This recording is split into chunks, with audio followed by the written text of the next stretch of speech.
똑똑 두드림의 이청아입니다. 오늘은 어떤 기분이 드는 날이었나요? 저는 날아오를 것 같은 기분과 편안한 느낌을 받았습니다. 이유는 제가 일주일 만에 병원에서 퇴원해서 집에 돌아왔거든요. 역시 집은 사람의 마음을 편안하게 안정시켜주는 힘이 있는 것 같습니다. 오늘은 병원에서 제가 느낀 여러 가지 감정에 대해서 이야기하려고 합니다. 병원에서 저는 여러 가지 경험을 하게 되었는데요. 몸이 너무 아파서 이렇게 열이 안 떨어지면 죽을 수도 있겠구나. 아, 두렵다, 무섭다. 이런 감정들이 들어서 진짜 겁이 났습니다. 이런 두려움은 불안한 마음을 불러오는데요. 이런 저를 안정시켜주는 것은 사랑하는 사람의 다정한 눈빛, 심하게 열이 오른 나를 위해 차가운 물수건으로 닦아내주는 친절한 손길, 그리고 괜찮아질 거라고 계속 옆에 있을 거니까 불안해하지 말라는 말이었습니다. 또한 2시간마다 한 번씩 열을 체크하면서 나의 상태가 호전되고 있음을 알려주는 간호사의 격려 어린 말들과 친절한 배려가 저의 불안함을 없애주었습니다. 겨우 열이 내렸을 때 저는 정말로 행복한 사람이구나 라고 느낄 수 있었습니다. 마음은 평온해지고 주변에서 받은 응원으로 감사한 마음과 따뜻함으로 충만해졌습니다. 그러나 병원에서 좋은 일만 있었던 건 아니었습니다.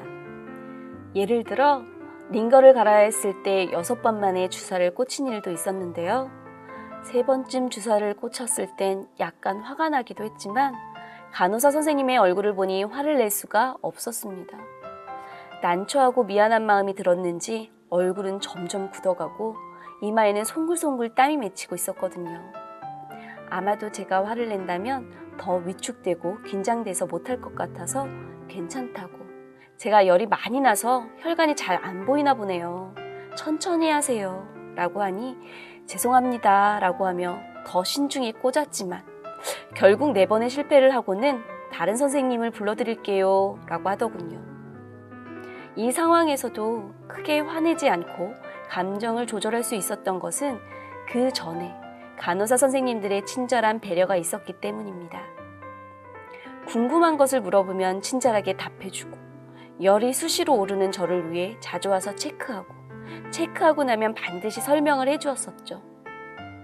그런 저를 정말 화나게 하는 일이 있었습니다. 바로 저의 주치의 선생님 밑에서 일하는 전문의 때문입니다. 저는 링거와 항생제, 해열 진통제를 주기적으로 맞고 있었고 그 사이 새로운 링거가 오길래 간호사 선생님께 물었습니다. 제가 더 안 좋은 게 있냐고, 그 링거는 뭐냐고 그랬더니 친절한 간호사 선생님은 의사 선생님에게 물어보고 알려주겠다고 하더군요. 잠시 후 병동 간호사실 앞에서 제 링거 문제를 전화로 문의하는 간호사 선생님을 보고 다가갔더니 의사 선생님이 간호사 선생님에게 화를 내고 있었습니다. 그래서 화를 내시면 제가 물어보겠다고 전화를 바꿨습니다. 그랬더니 의사가 환자 빨리 퇴원시키려고 처방했으면 군소리 없이 맞을 것이지 왜 따지냐고, 그 주사 얼마 하지 않는다고, 자꾸 그런 식이면 병원에서 치료 못한다고, 그 주사 안 맞고 문제 생기면 환자분이 책임질 거냐고 화를 내더군요. 전 잠시 당황하고 황당했습니다. 그래서 차분하게 물었죠. 그 주사는 처음 보는 거라 왜 맞는지 물어보는 거라고, 그걸 물어보는 게 문제가 되냐고요. 그랬더니 항생제를 맞으면 다들 소화가 안 되고 미식거리기 때문에 처방하는 거라고 맞으라고 하더군요.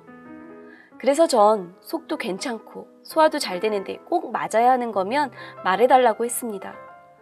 그랬더니 비싼 것도 아닌데 주사 가지고 난리라며 전화를 끊더군요. 전 많이 당황했습니다. 그러더니 처방을 바꾸더군요. 20분쯤 후 간호사 선생님이 찾아와서 이야기합니다. 좀 전에 의사 선생님이 전화해서 아까 안 좋은 일이 있어서 그랬다고, 미안하다고 그랬다고. 그러나 그 의사 선생님은 제가 태어날 때까지 저에게 사과를 하지 않았고 그 외에도 계속 문제를 만들었습니다.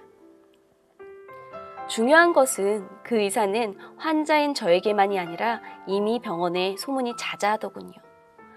간호사 선생님들, 동료 의사들, 환자에게도 자신의 감정에 따라 행동한다고 하더군요. 오죽했으면 간호사실에서 참고 있는 저에게 컴플레인 전화번호를 알려주더라고요. 모든 사람이 함께 일하기 싫어하고 안 좋은 일이 있을 때 감싸주기보다는 그 일로 징계를 시킬 수 있는 방법을 알려줄 정도라면 자신을 돌이켜볼 때가 아닐까 싶습니다. 누구나 화가 나는 일은 있을 수 있습니다. 하지만 그것을 상관없는 누군가에게 풀어버리고 자신은 아무렇지도 않게 행동한다면 그 사람은 다른 사람과 함께 살아갈 수 없습니다. 사람은 다양한 감정을 겪으면서 살아갑니다. 감정은 사람이 살아가면서 행복도 느끼게 하고 두려움을 통해 안전한 삶을 살아가게 만들기도 하기 때문에 어떠한 감정이든 모든 감정은 소중합니다. 그런 소중한 감정을 잘 인식하고 조절하지 못하면 한 번의 실수로 끝나는 것이 아니라 그동안 쌓아놓은 모든 커리어를 잃을 수도 있습니다.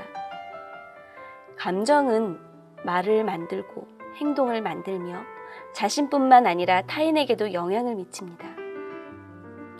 이제부터 자신의 감정을 인식하고 조절하기 위해 감정에 대해 조금 더 관심을 가져주세요. 행복하다면 행복하다고 스스로에게 말해주고요. 힘들었다면 오늘도 고생 많았다. 그래도 잘 버텨준 내가 자랑스럽다라고 말해주세요. 화가 난다면 왜 화가 났는지 곰곰이 생각해보세요. 그리고 화를 누군가에게 내야 한다면 진짜 그 사람에게 화가 난 건지 자신에게 화가 난 건지 생각해 보세요. 또한 화를 내서 변할 수 있는 상황인지 의미 없는 일인지도 생각해 보세요. 화를 무조건 내지 않는 것이 중요한 것이 아니라 적당한 상황에서 적당한 사람에게 적당하게 화를 내는 법을 배우는 것이 중요합니다. 자신의 감정을 소중히 다루는 하루 보내세요. 화이팅!